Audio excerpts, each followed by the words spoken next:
Get this, adults with financial literacy skills have 82% more wealth than those who don't. From swimming lessons to piano classes, us parents invest in so many things to enrich our kids' lives. But are we investing in their future financial success? With Greenlight, you can teach your kids financial literacy skills like earning, saving, and investing. And this investment costs less than that after-school treat. Start prioritizing their financial education and future today with a risk-free trial at greenlight.com/Wondery. Greenlight.com/Wondery.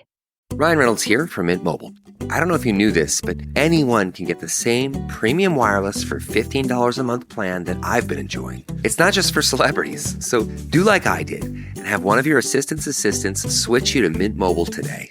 I'm told it's super easy to do at mintmobile.com/switch. Upfront payment of $45 for 3-month plan, equivalent to $15 per month required. Intro rate first 3 months only, then full price plan options available. Taxes and fees extra. See full terms at mintmobile.com. You buy a pair of socks, that's 2 socks. You buy a pair of Bombas socks, that's 4 socks. Because one purchased is one donated. Socks are the #1 most requested clothing item in homeless shelters. So when you buy a pair of super comfortable Bombas socks, you're also donating a pair. Bombas customers have powered over 150 million donations. So Bombas would like to thank you 150 million times. But we only have like 30 seconds. Go to bombas.com/Wondery and use code Wondery for 20% off your first purchase. That's BOMBAS.com/Wondery and use code Wondery at checkout. This is a story that begins with a dying wish. One thing I would like you to do. My mother's last request that my sister and I finish writing the memoir she'd started about her German childhood, when her father designed a secret super weapon for Adolf Hitler. My grandfather, Robert Lesser, headed the Nazi project to build the world's first cruise missile, which terrorized millions and left a legacy that dogged my mother like a curse. She had some secrets. Mom had some secrets. I'm Suzanne Rico. Join my sister and me as we search for the truth behind our grandfather's work and for the first time, face the ghosts of our past. Jeez. Who is he? Listen to The Man Who Calculated Death. Available now wherever you get your podcasts.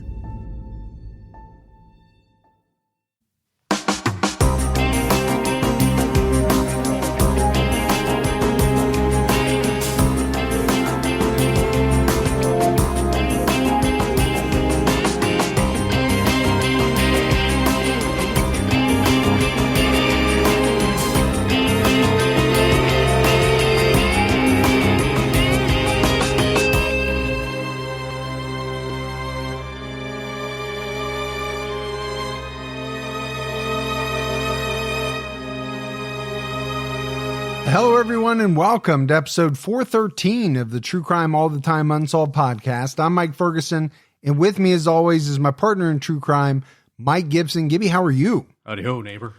All right. That's a new one. Howdy ho. Yeah, That's, howdy ho. Really going back in time there, I think. A little bit. To the Old West. Yeah. What's going on? Not much. I'm having a pretty good week. Good. Let's go ahead and give our Patreon shout outs. We had Hannah Shute. Or Hannah. Yeah. I don't think that's what it is, but you never know. Jennifer Long. Jenny. Randa Evans Stanley. What's going on, Rez? Morgan Leardy. Is Leardy. Cy Pat. Hey, thanks, Cy Pat. Stacy Melzer. Good old Stacy. David Raymer. There's David. Claire Nicholas. Hey, thanks, Nicholas. Shira Dawkins. What's going on, Dawkins? And last but not least, Brandy Knoll jumped out to our highest level. Well, thank you so much, Knoll. Yeah, appreciate the new support. And then if we go back into the vault, this week we selected Tommy Lawers. So we really appreciate all the support we get. We do. You guys are awesome. Yeah. We have a brand new episode, Gibbs, on True Crime All the Time, where we're talking about this guy named Aldo Pacheco. And, here's a guy who, seemingly had it all. Great family, 4 kids, a wife. But under the surface, the marriage was not doing well. No. And as is often the case, most of it was because of Aldo and his controlling personality and the way that he treated his wife, Barbara. And here's another guy who basically said, if I can't have my wife and kids, nobody else can either.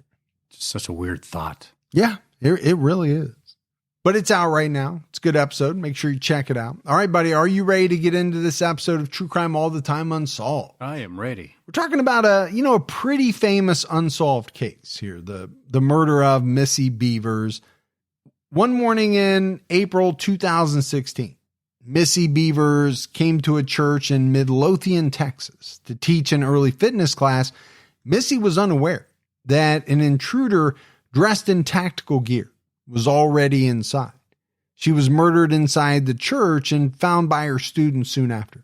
9 years later, the case remains unsolved and no suspects have been publicly identified, although there has been a lot of speculation over the years from online sleuths. And that's why I said this is a fairly well-known case.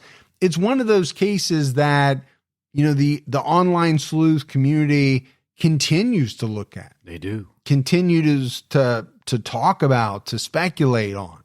And I think in large part it's because the scenario is a strange one. It is. As we'll get into. Terry Missy Bevers was a 45-year-old mother of 3 daughters. She and her husband, Brandon Bevers, had been together for 20 years. Their daughters were 8, 13, and 15 in 2016. It's a lot of teenage energy. Yeah. Well, 3 daughters. I have 2 daughters. And as I've often said, daughters are great, but man, are they expensive. Oh. As you know yourself. Yeah. I mean, I have 2 kids, son and a daughter, but yeah, daughters are not cheap. Well, kids aren't cheap in general. I mean, No. let's put it that way. But, my daughters, the hair care products alone. You got to have a budget for hair care products and makeup and skincare, and It can be a bit. it can be. And my wife's a part of that as well. I just remember me and Chase going to get our hair cut, and it was like, $12 each for each. Yeah. And I'd take summer to get hair. You're over $100. I mean, Easily. She had super long hair, but it's like they have to do all this other stuff to it, not just cut it. And when my wife and girls, they all 3 go at the same time, whew, Yeah, you're in trouble then. I had to take out a small loan Yeah. to pay for that. Missy had spent her whole life in Texas, and she and her family lived in Red Oak at the time of her death.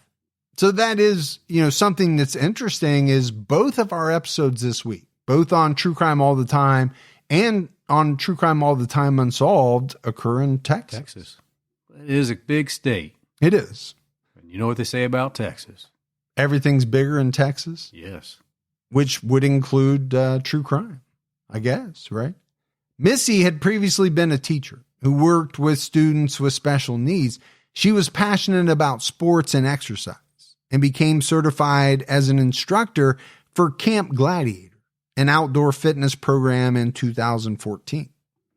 And, I have a soft spot in my heart for nurses and teachers. Sure. Right? Everybody in my family just about is either a nurse or a teacher. Yeah. My oldest daughter just accepted a job working for the county education board as a speech therapist. Yes, she did. So she's going to be in a school setting as well. But when you talk about, the teachers who work specifically with students with special needs, I think to be a teacher, you have to have a lot of patience. Yeah. It takes a special kind of person, but maybe even more so to work with students with special needs. I believe that. A lot of patience. Missy's mother-in-law, Marcia, told People magazine that meant everything to her. She didn't have time for anything else as far as other hobbies. She figured out this is what she needed to do. After she tried many other things, this is her passion. And obviously there she's referring to the fitness instructor. Yeah. Becoming a fitness instructor. Missy spent most of her time with family and connected with her daughters through sports. She took the girls back and forth to practices and games and loved playing golf with one of her daughters. Seems pretty active. Yeah, very active. Now, we've talked about this before, but when you have kids, And Morph and I were talking about it the other day on Criminology because his kids are of that age where they're into every sport. Yeah. I think at certain points in time, you almost feel like you're an Uber driver for your kids. Yeah, no kidding. It's like, where do you got to go now? And then you got to go somewhere after that. But the thing is, when you're in the thick of it, okay, it can be overwhelming. But when it's all gone, like it's over, you miss the you-know-what out of it. You do. There was somebody at my work today talking about how they're taking their daughter to their last softball game. Yeah. And I'm like, oh, man, I remember those days. I remember my youngest daughter's last dance competition a few years ago. I freaking cried at the end of it. Yeah. Because I knew that was it. There was going to be no more dancing. I was not going to see her do that anymore. So Missy really loved her job. But her family worried about her safety at times. According to CBS 11, Missy posted the date, time, and location of her classes on social media. After she was murdered, there was speculation she was targeted. I get why they had the concern, but I also understand why she had to post it, right? She wants to have a good attendance. You have to get it out there so people show up. And social media is a good way to do that. At 4:30 a.m. on April 18th, 2016, Missy arrived at Creekside Church in Midlothian to prepare for the morning class she was teaching. Missy originally planned to have class in the church parking lot, but the rain forced them inside. Missy posted on Facebook the night before, "If it's raining, we're still training." Okay, 4:30 a.m., that is early. Man, I know some people that get up that early, and I've tried that before. It is not easy. Well, it wouldn't be easy for me because I roll into bed at 2 or 3 in the morning. So about 2 hours of sleep is not going to cut it for me. No, you're not going to be fun to be around if you only get a couple hours of sleep anyway. And anybody who knows me knows that I'm never going to be teaching any type of fitness class. That's true as well. Missy's first student arrived less than a half hour later and found her body. A search warrant released a few days after the murder stated that Missy died of a head wound caused by an unknown instrument. Search warrants released the following month stated that she died of multiple puncture wounds to the head and chest. But police have not said what the murder weapon is and whether they recovered it. And if they didn't recover it, Gibbs, could they even say exactly what it is? Maybe. It could be difficult. Yeah, it depends on, the puncture wounds and if they're able to match something to them. According to People, officers found broken glass and other signs of a struggle between Missy and the killer. It seemed like maybe it could have been a burglary gone wrong, but nothing was taken from the church. Missy's valuables, including her iPad, were found in her vehicle. A gun was also found in her vehicle. Investigators later confirmed the gun belonged to Missy and was not used in her death. So it sounds like maybe, she had her permit or, was carrying a gun. It is Texas. It is Texas. And a lot of people do. But the one thing that you can't do, and at least around here, and I assume probably across the country, is take a gun into a church. Even if you have a concealed carry permit, in most places, there are places that are off limits. Right. Where it's illegal to carry even with the permit, and a church is one of those. You got to leave it in your truck then. I'm just trying to imagine how she felt at that time because it's, like you said, it's 4:30. She gets there. It's almost 5 o'clock and she's in a church. I mean, wouldn't you just naturally feel safe? You're in a church, early morning. What could go wrong? And why in the world would somebody else be there? Yeah. And someone who's intent on doing harm. Yeah. It just seems really strange. And the last thing I know I would think of is someone wanting to hurt me at 4:30, 5 o'clock in the morning at a church. Yeah. No, I get it. Now, if you're somewhere you shouldn't be and you're buying meth, okay, maybe you have the thought that I'm in a dangerous situation here. Yeah, but I don't do that anymore. So you keep telling me, but I'm with you. I mean, you're teaching a fitness class at a church early in the morning. That doesn't scream danger. No, I mean, if your wife said, hey, I'm going to go up to church to teach a class at 5 o'clock in the morning, you're not going to be like, hey, be careful, baby. Yeah. You're not thinking. No. Or even she's going to attend a class. Yeah. I wouldn't think anything about it.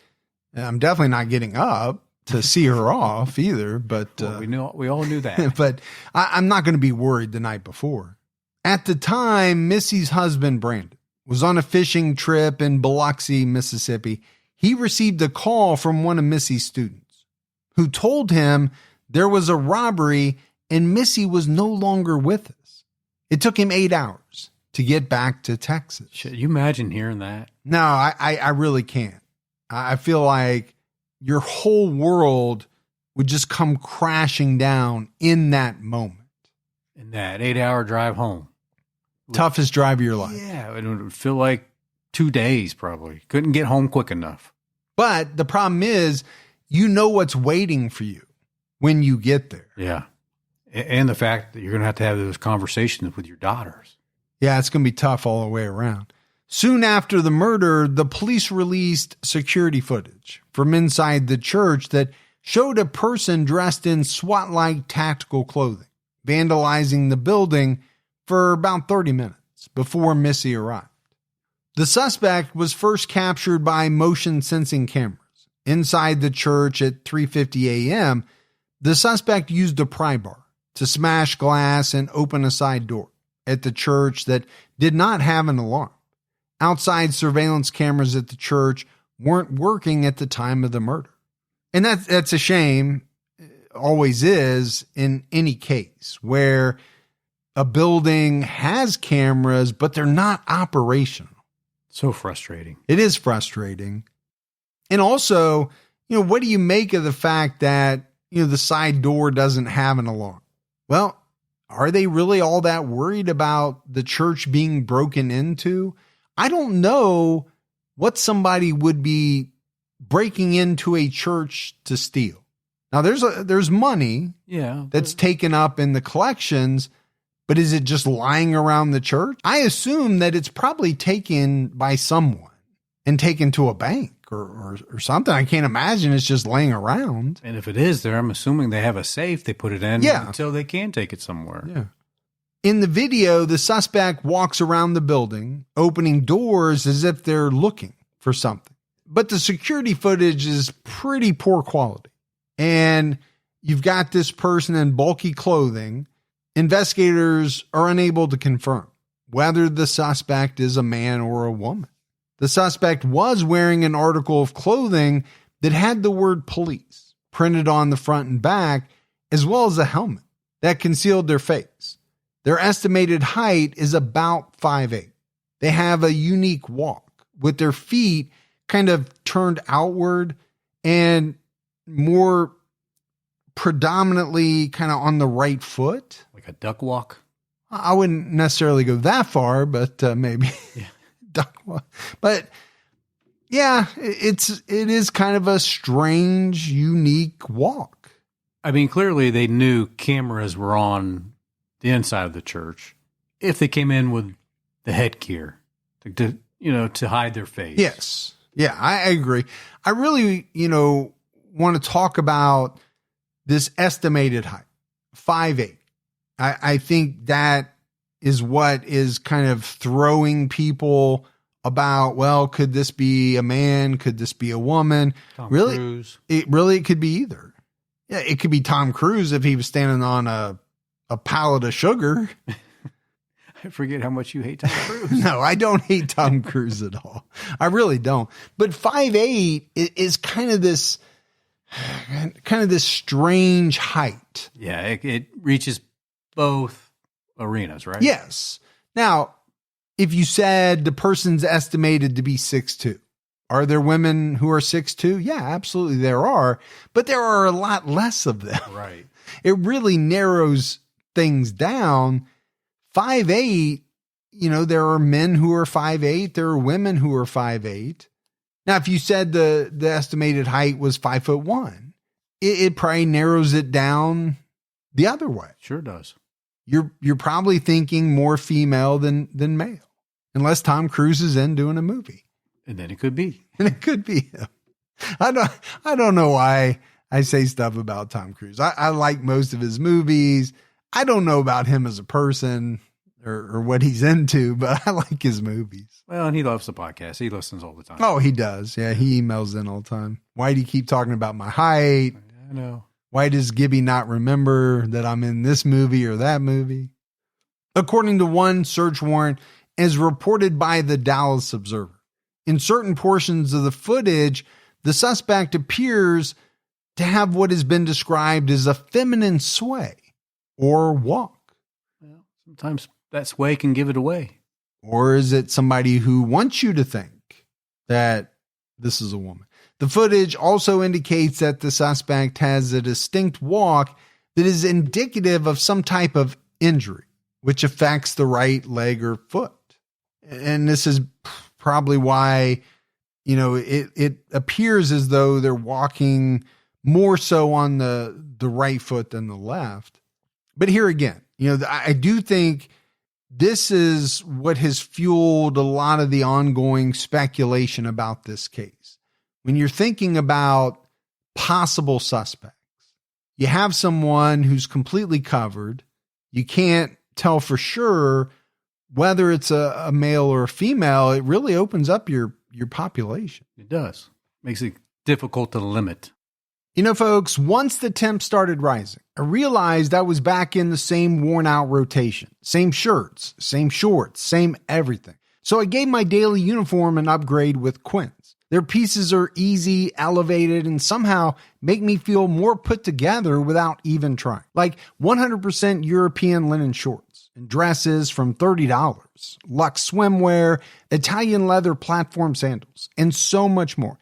The best part, everything with Quince is priced 50 to 80% less than what you'd find at similar brands. By working directly with top artisans and cutting out the middlemen, Quince gives you luxury without the markup. And Quince only works with factories that use safe, ethical, and responsible manufacturing practices and premium fabrics and finishes. I picked up some Quince shorts, some of their lightweight joggers. They're all phenomenal. The price is unbelievable, and I love the quality and the feel. Treat your closet to a little summer glow up with Quince. Go to quince.com/truecrime for free shipping on your order and 365-day returns. That's QUINCE.com/truecrime to get free shipping and 365-day returns. Quince.com/truecrime. My wife and I do not want to spend all day trying to do nutrition math to hit all of our macro and micronutrient goals, so we use Shakeology. Shakeology has an ideal mix of protein, fiber,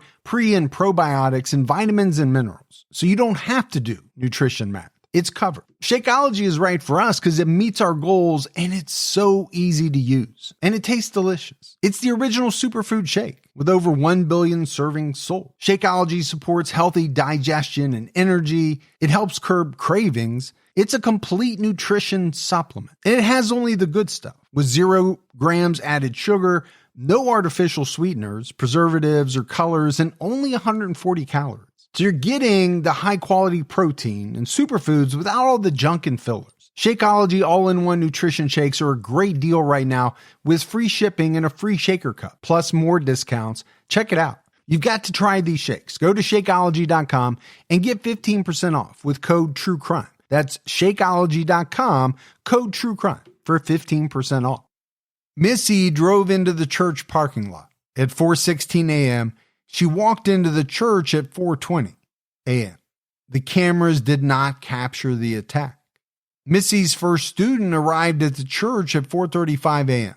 and called the police after finding her body. 15 minutes. Yeah, so we're not talking a very large window of time here where this attack, murder, had to have occurred. And the person had to get away. Yeah, that's true. All within this time period. The police also released images of a vehicle that was captured by security cameras at SWFA Outdoors, a mile down the road from Creekside Church. Police told news outlets they didn't necessarily believe the car was linked to the murder or the suspect inside the church, but they wanted to talk to the driver.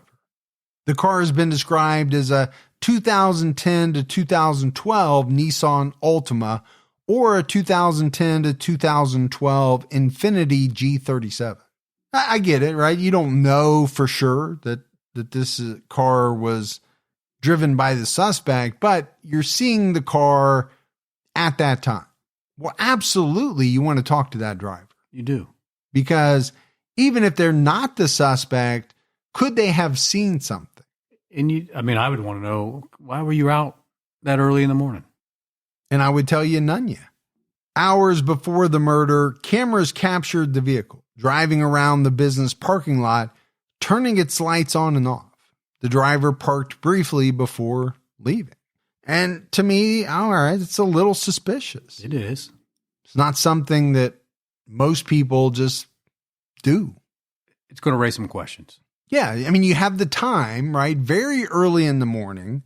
You also have it kind of coinciding with the murder or around the time of the murder. So, yeah, absolutely. You want to figure out who this person is. You'd love to talk to them. On April 22nd, 2016, Missy's father-in-law, Randy Bevers, brought a blood-stained women's shirt to a dry cleaner's.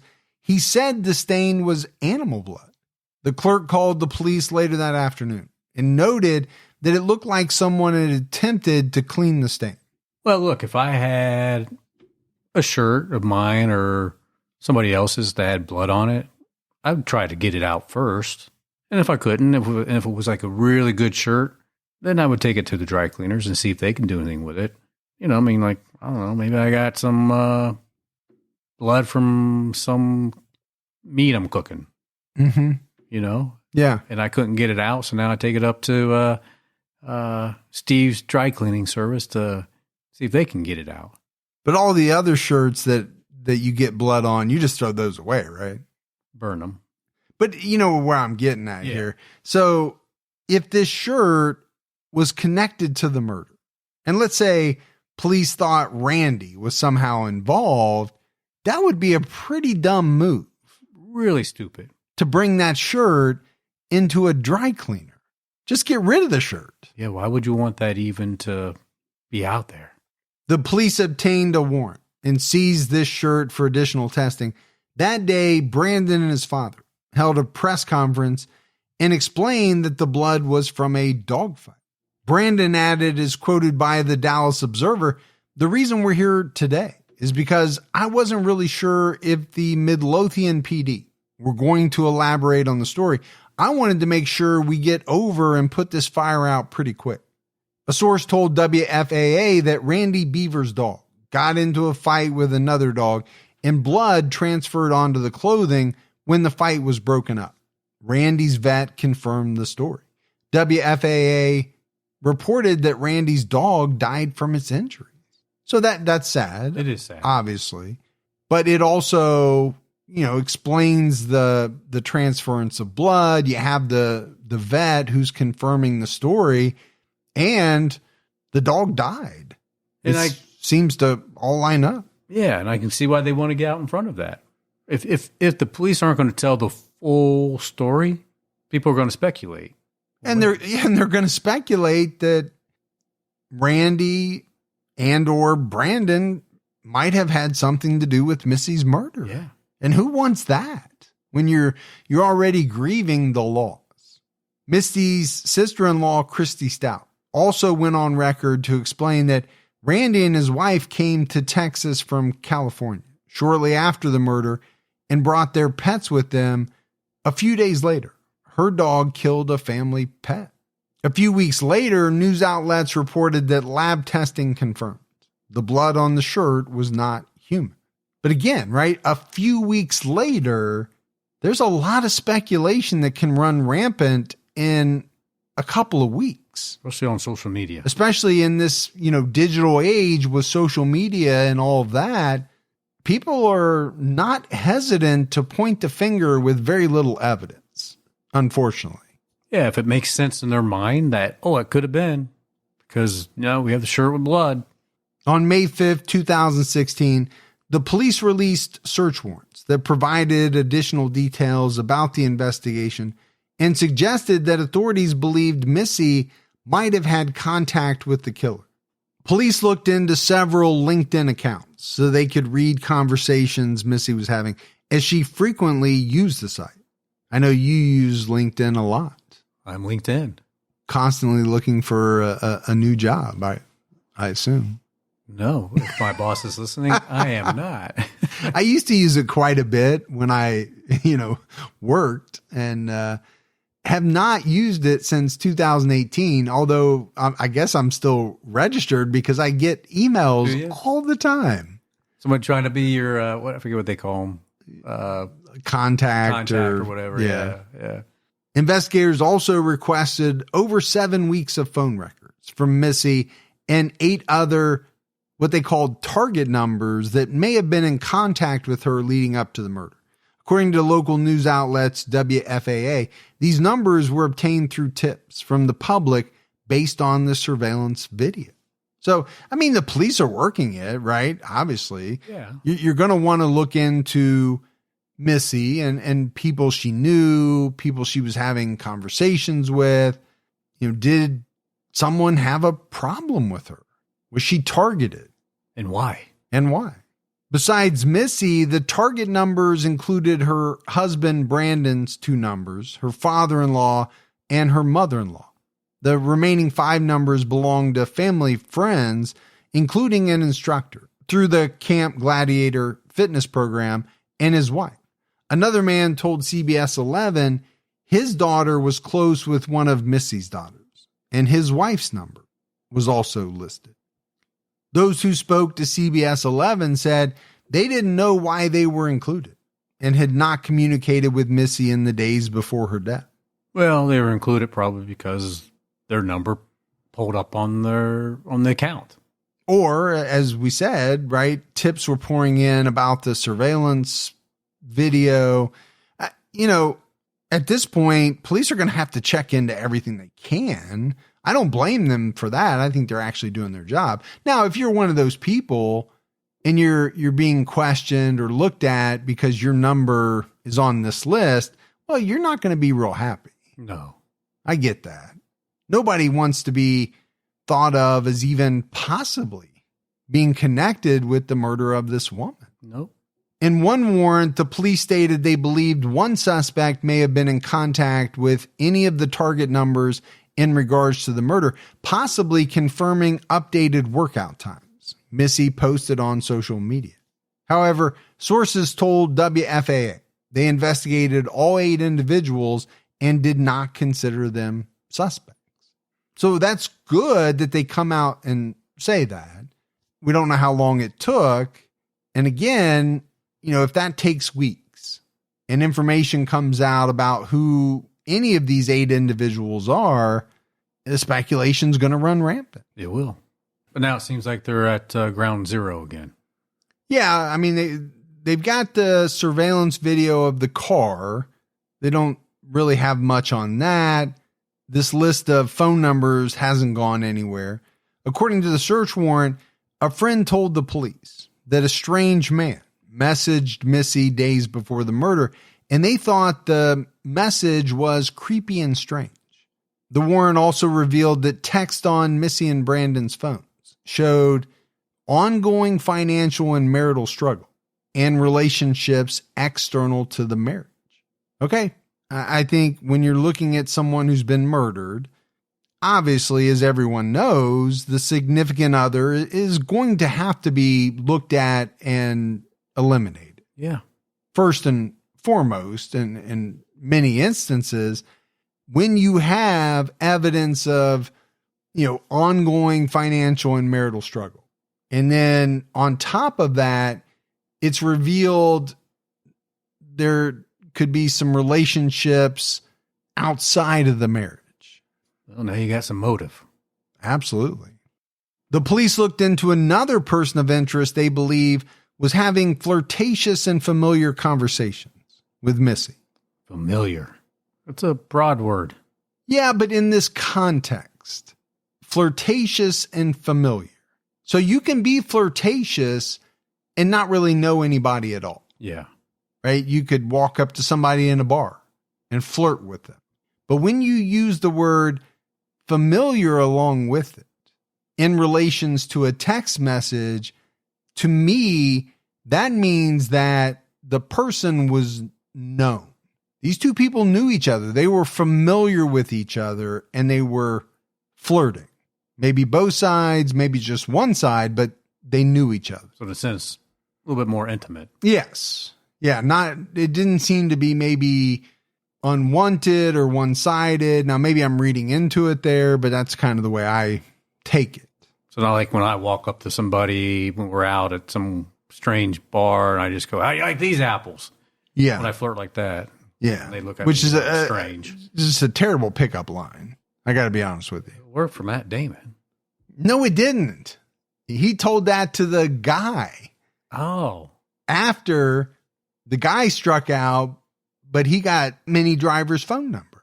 He didn't say it to Minnie Driver. Hey, how do you like those apples? I guess that's why it's not working out. Yeah, I think you're using it incorrectly.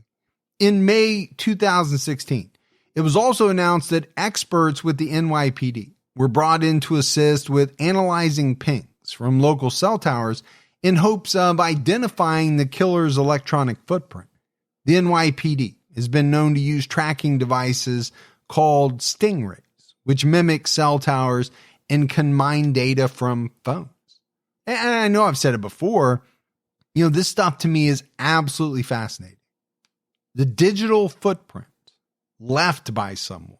Gibbs, doesn't it just grow year after year? It really does. I mean, when you think about the number of things that we all use on a daily basis, I mean, almost everyone nowadays has a smartphone that is just about tracking everything you do. Yes.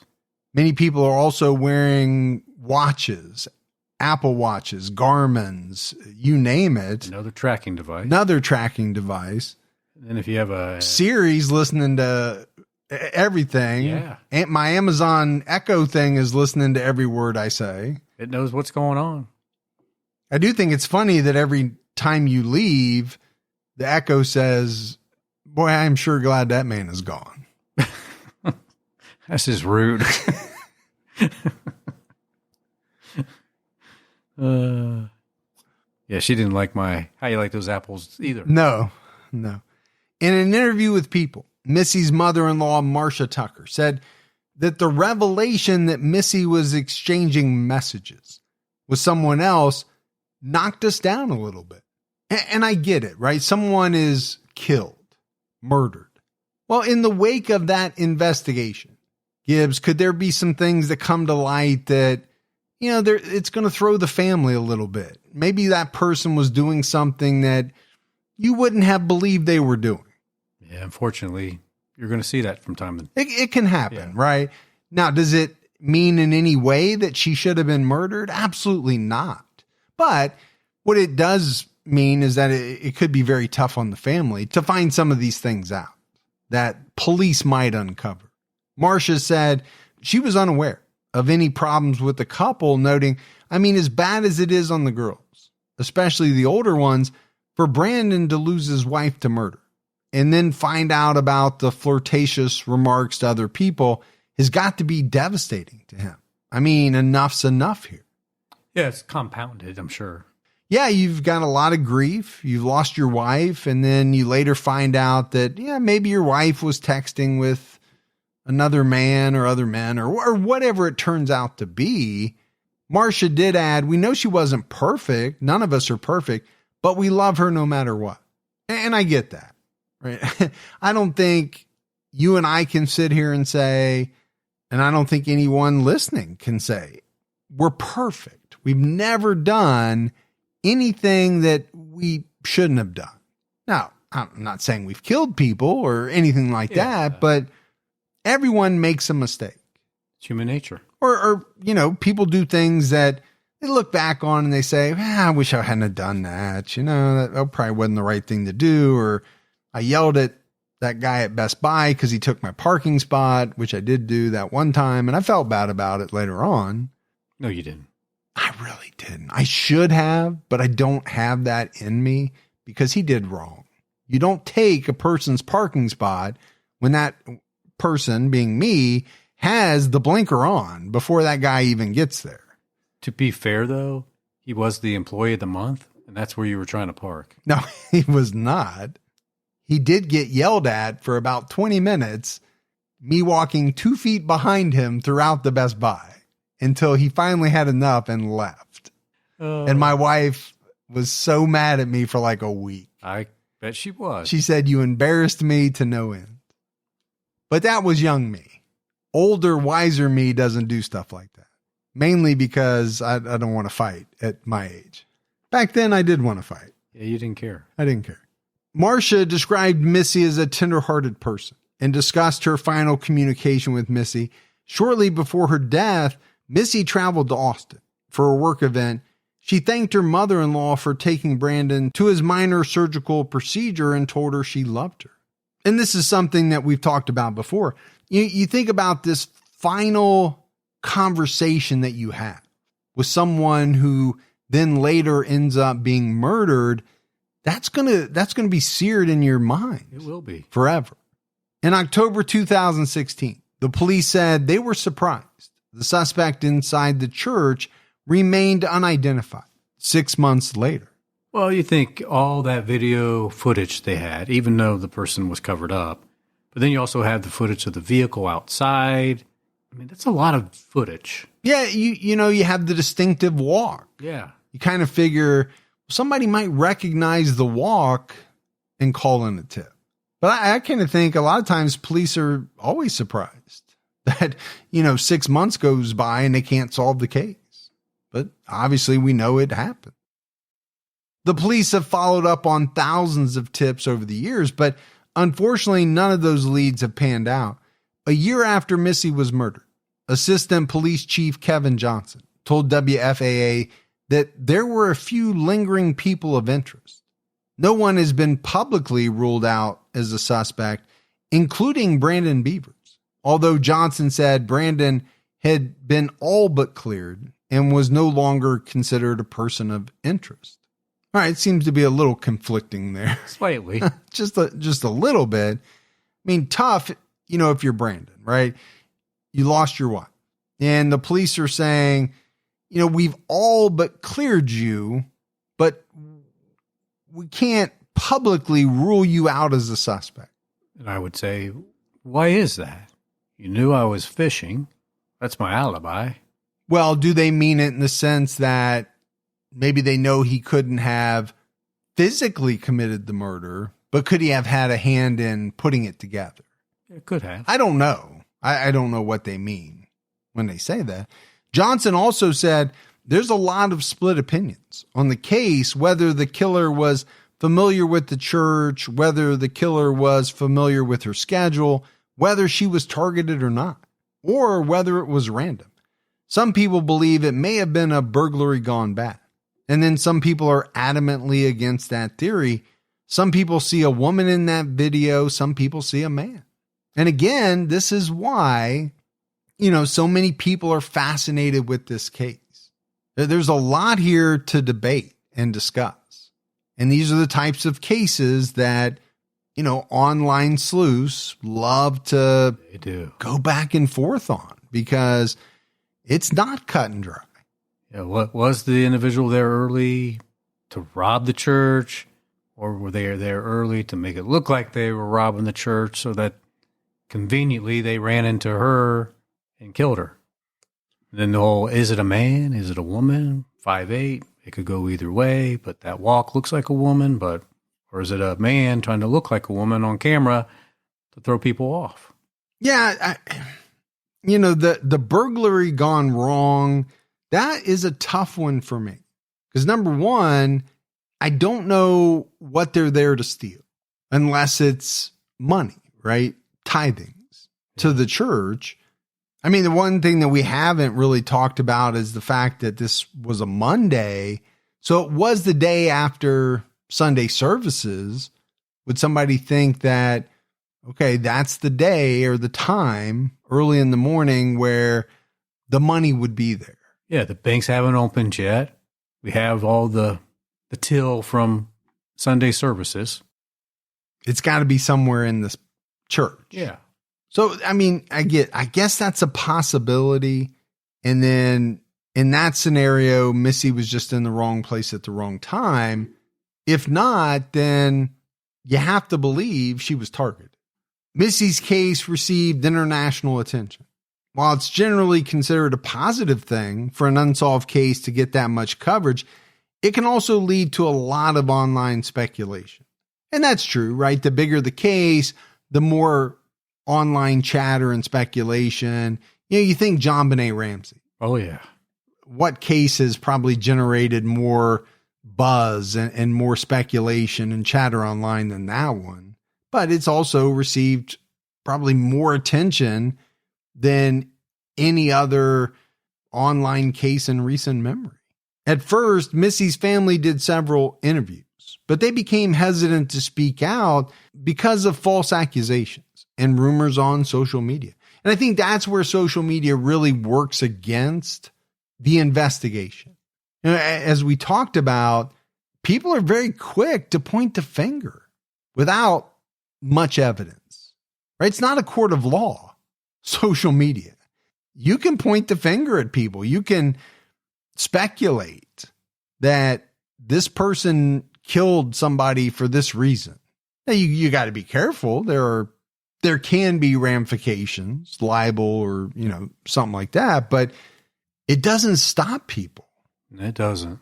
And it does put a burden on the police department because now they have so many random leads that are being emailed in and called in that they have to filter through those to determine if they're legit or not.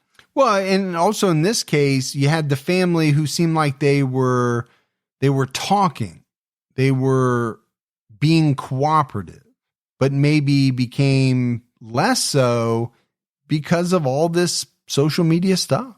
Yeah, I'm sure the family said, we got to just shut it down. Let's quit talking about it because people are taking every word we say and twisting it or manipulating it to mean something different. Yeah, one example is that people speculated that Brandon allegedly hired a hitman to kill his wife while he was out of town. Now, there's no evidence to support this claim, and the police have said they are no longer looking at Brandon. But again, how cooperative or how talkative are you going to be if you're seeing a bunch of that online? The Dallas Observer reported in 2017, in efforts to help the police or snag the $50,000 reward money, amateur internet investigators following Missy Bevers' case have analyzed search warrants and still images of the killer in makeshift tactical gear. Some dissected the outdoor store surveillance video, pointing out that the driver's seat is pushed too far back for the killer, and that the Nissan may have been flashing its headlights at someone. Police have yet to mention an accomplice. Others have gone so far as running background checks, trolling social media sites of friends and family, and approaching Missy Bevers' family and friends for information. They use acronyms to discuss and debate guilt or innocence as if they're playing a game of Clue. Now, I get it. People are interested in the case, but can you go too far? And I would say the answer is yes. Absolutely, you could go too far. Sometimes you got to stay in your lane, right? Assistant Police Chief Kevin Johnson told the Dallas Observer, they need to remember that these are people with families. Just because we're following up on a tip and talking with someone doesn't mean they're guilty. A former person of interest who asked to remain anonymous told the Observer, people were sharing my address. These people have no clue who I am and are jumping on the bandwagon. They could gather everyone on Facebook groups and into an auditorium and tell them the truth. But they don't want the truth.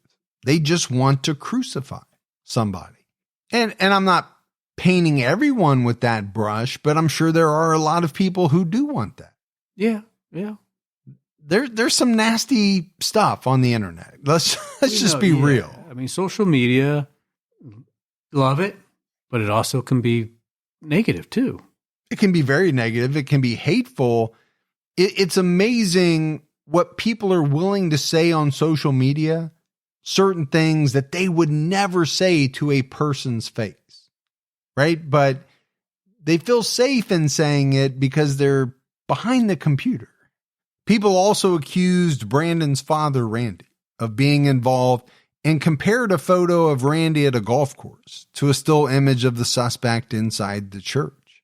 Misty's sister-in-law, Christy Sprout, posted on the Murder of Terry Missy Bevers Facebook group, all you FB detectives out there, I'm sure haven't checked with American Airlines to verify they were on the plane headed there, nor did any of you check with the phone companies to see that RB and VB's phones were actually pinging in the San Diego area at the time of the murder. After all, that's why we have the FBI and LE, who confirmed that already, because armchair detectives just don't have that ability. Yeah, I remember when this case broke open, I remember people talking about the dad and was it actually him in this gear, and about sizing him up with this golf course picture. I remember that. It was pretty clear back in the day how a lot of social media was driven towards that. But Christy makes a really good point. Maybe take the time to find out if the information is out there. Have they been excluded because of the fact they were on a plane, their phones were pinging in San Diego? But I see how some people would get pulled into this, right? I've watched movies before, the whodunit movies, right? And you've watched movies before? Yeah, imagine that. You're into the movie, and pretty early on, you're saying, "Oh, I know who did it. It's that person right there." And you're telling the person you're sitting with, "That's who did it. You know they did it." And this is like, you do the same thing on social media if you want it. You're seeing a post about something. You're like, I saw the video. Clearly, it's got to be this person. What people don't understand is, unlike a movie, this is actually somebody's real life. Yeah. And there are very negative consequences to calling someone a killer online. There really are. There are no negative consequences other than maybe your partner sitting next to you being upset that you're trying to ruin the movie, even though you may not be right in the slightest. And you almost certainly are not correct in identifying the killer, but maybe it's a big difference, right? This is real life stuff here. And these are people's real lives, and you're messing with them. Yeah. But sometimes those posts online can get carried away. And I don't think sometimes individuals aren't trying to let that happen. But it can happen. It can happen. And I don't want to paint everyone with the same brush because I think a lot of people do it very respectfully, right? They're looking into the case. They're posing questions, but they're not calling people a killer. And, those are two very different things. Right. Christy also said, not only that, but FBI drove to Biloxi, Mississippi to confirm with others on the fishing trip that BB was in fact there at the time of the murder, as well as verified pings from cell phone towers that he was there. For those of you who say BB hired someone to do this, again, FBI has thoroughly watched and studied his accounts and have seen no large money being moved around. He's been bugged by the FBI, grilled like you would never fathom, and his story has never changed. If I could sit you all down in a room with a marker board and show you what we've learned about this case and how much work people have been involved. Sleuths also speculated a fellow Camp Gladiator instructor was involved because the instructor's wife had a somewhat similar build to the unknown suspect, and she had a broken foot at the time. This instructor posted about the harassment they received, per the Observer, saying it's trash day. When my wife left the house to take the kids to school, my neighbor saw a person get out of their parked car and take our bags of trash. throw it in the car, and drive off. What the heck? Wow. If that's not law enforcement, if that's an amateur sleuth, man, they are really getting into it. They really are. Online sleuths also targeted a woman named April Sandoval, who worked at a gas station down the road from the church where Missy was killed. In the spring of 2015, April entered a drawing for a free Camp Gladiator exercise class package. She won the drawing, and during her last class, she took a photo with Missy and the rest of the students, which she posted on Facebook. After the murder, people accused her of being the killer and pointed out a photo she posted of a foot injury that occurred a few months prior. People also discussed the time she served in jail for a bad check and her brief military career. April left the military before basic training. They also analyzed some of her saved posts on Pinterest that concerned her political views. Okay, I get it. You know, she did attend the camp. She had a foot injury. I think you're stretching it when you start talking about bad check. She left the military before basic training. She has certain political views that might not align with yours. Is that a reason to do somebody in? No. Or suspect someone's a killer. Social media users claim that April obtained insurance on a Nissan Altima, similar to the one the police were seeking. People took photos of an Altima parked in front of her home and her son's preschool. April told the Dallas Observer it was her mother's car and she was not even allowed to drive it. April sought help from the local police and was instead asked to come in for an interview. She did so in May 2016. A month later, an officer sent an email to a web sleuth who had been particularly aggressive and told her to stop targeting April. The email said in part, "So I would suggest you quit targeting Sandoval. We have talked to her and cleared her." Individuals need to be careful being aggressive with individuals that are not a suspect in the case. At that point, it's just harassment, right? Well, I get it. You know, they think they're helping. They're trying to help. And who doesn't want to be the person who breaks the case wide open? Sure, yeah. That's big news. I understand that part. But it's a real slippery slope, Gibbs, right?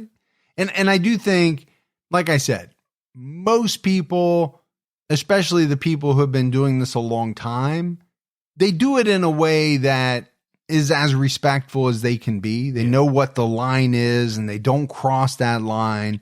I definitely don't want anybody to think that I'm talking about every amateur online sleuth out there, because I'm not. We love our web sleuths. Yeah. We do. They're a big part of the community, and a lot of them have done great things. But obviously there are people who cross the line, just like in anything else. You're exactly right.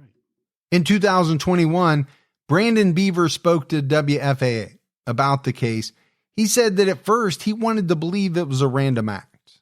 But now, he said, I have flip-flopped on this over the years, and I can only offer an opinion based on inside info, and I feel she was targeted. Brandon has said he thinks the suspect is a woman, and added, the fact the person was willing to put in the time to dress up and overcome being on video and those things tells me there is a little vindictiveness in that. In 2023, Brandon spoke to the Dallas Observer and opened up about how he and his family were affected by the harassment. He said he felt angry and defensive because I've always walked a fairly straight line in my whole life. You know, I was a Boy Scout. I've never really strayed outside of what was expected of me socially or as a son or as a father or husband. So to be considered a suspect in your wife's murder through the interrogation and questioning process, it really, really put me in a dark place. And I get that. I can understand that it would be just absolutely tough to be in that position. Brandon also said he struggles with the way Missy has been portrayed by the media. He noted that they weren't really having financial problems. There was an affair that came to light in 2014, but they were working through it. 9 years later, the murder of Missy Bevers remains unsolved. The police have not named any suspects or made any arrests, Some residents of Midlothian are fearful that a killer is still on the loose and won't feel safe until someone is arrested. Police have said that without a suspect, it's difficult to come up with a motive or theory about what happened. Investigators believe the murder can be solved through collaboration with the public. If you have any information, you can contact the Midlothian Police Department Criminal Investigation Division at 972-775-7634 or Crime Stoppers of Ellis County at 972-937-PAYS. Crime Stoppers is offering a reward of up to $1,000 for information leading to an arrest and conviction, and there is another independent reward of $150,000. That's a big reward. It is. And now $1,000, not that that's not a chunk of change, because it is, but $150,000, that could make someone come forward. Yeah. Yeah, it could. You know, when I think about this case, you can go in so many directions, but for me, I kind of lean where, you know, her husband's at. Seems like it's probably a female, probably targeting her for whatever reason. Maybe this female didn't like how she was acting around her partner, husband or boyfriend or whatever. Mm-hmm. Or maybe she was flirtatious with this woman's partner and or more, and decided that she was going to confront her about it. Yeah, to be honest with you, I lean that way too. You know, the fact that someone went through all the trouble to dress up in this really elaborate kind of SWAT tactical like garb. Yeah. I mean, they were trying to hide everything, body type, face. If you're not trying to disguise the fact that you're a man, do you need the whole outfit? Can you just not wear a mask or a helmet or that part? Right. But if you're trying to make people think you're a man when you're really a woman, maybe you do need the entire outfit to cover body type. Sure. And so you can look at it that way. The fact that there was an affair and Brandon admitted to it, I'm sure the police looked into that. Yeah. You know, who was the affair with? Who was that person's significant other if they had one at the time? I can't imagine they wouldn't have checked that angle, but you could see where somebody could have been very upset that maybe Missy was texting flirtatiously, or maybe, you know, it got physical with somebody and that person's significant other was not happy about it. Well, we know jealousy can lead to a lot of things. It can. But again, I can't imagine the police wouldn't have checked out that angle. Yeah. And maybe they have been looking at certain people and they just haven't been able to, you know, put anything together. Again, it's part of the reason why this case, you know, received the attention it did and continues to be talked about, just a little bit over 9 years later. Yeah. It's still a very active case as far as, you know, the online web sleuths kind of dissecting it and still trying to figure it out. But that's it for our episode on the murder of Missy Bevers. We got some voicemails, Gibbs. You want to check those out? Let's hear them. Hey guys, this is Annie from Lake Country, Wisconsin again. I'm just calling, let y'all know I finally finished all of TCAT, and now I have criminology done, TCAT done, and I'm about to start on Unsolved, which I'm really excited about because I always like unsolved cases when, you know, you can see the progress come through them. But anyways, just wanted to pop in and say love TCAT. Can't wait to start TCAT Unsolved, and just appreciate you guys. I'm Mike and Team Gibby, and I hope y'all are having a wonderful springtime. Talk to you later. Bye. All right. Thanks for the call. Appreciate it very much. And eventually you will hear this voicemail. You will. Are you up there eating some Wisconsin cheddar? About cheese curds. Or the real you ever have cheese curds? The squeaky kind, the real good ones? Those are good. Oh, yeah. Hi, guys. This is Claire from Glasgow in Scotland, and I've just listened to episode 412, the one about the Isles Lighthouse, Obviously, everybody will have called you regarding your pronunciation, which I love. Love how the Americans can't say loch, and it comes out as lock. And also Arbroath, that wasn't quite right either. So just wanted to correct you on that, but also I find it really hilarious. Love listening to you. Have listened to the beginning. Just keep doing what you do, guys. I love it. All right. Thanks for the call. Love the accent. I really do. You know, I love a Scottish accent. But here's the thing, Gibbs. We have yet to master pronunciations of towns and things here in the U.S. So, you know, to think that we're going to get the Scottish ones right, that's a bridge too far at this point in time. Not going to happen. Oh, we've been doing this 8 years, man. Yeah. And somehow I think your accents are getting worse. And that doesn't even seem like it's possible. How could they get worse? They shouldn't be. Are you working on them at home like I told you to? Well, in your spare time? What? Someone's calling us. What? We got to go. All right, buddy. That is it for another episode of True Crime All the Time Unsolved. So for Mike and Gibby, stay safe and keep your own time ticking.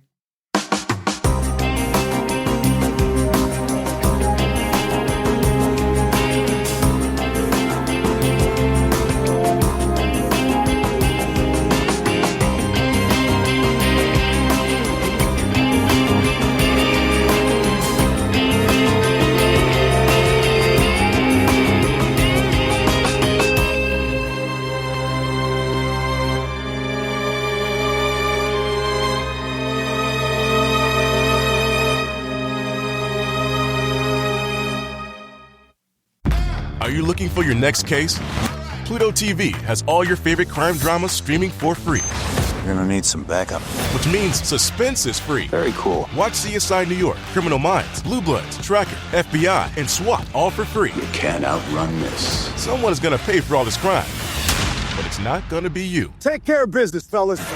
Watch all the cases, all for free, from all your favorite devices. We got you. Feel the free. Pluto TV. Stream now. Pay never.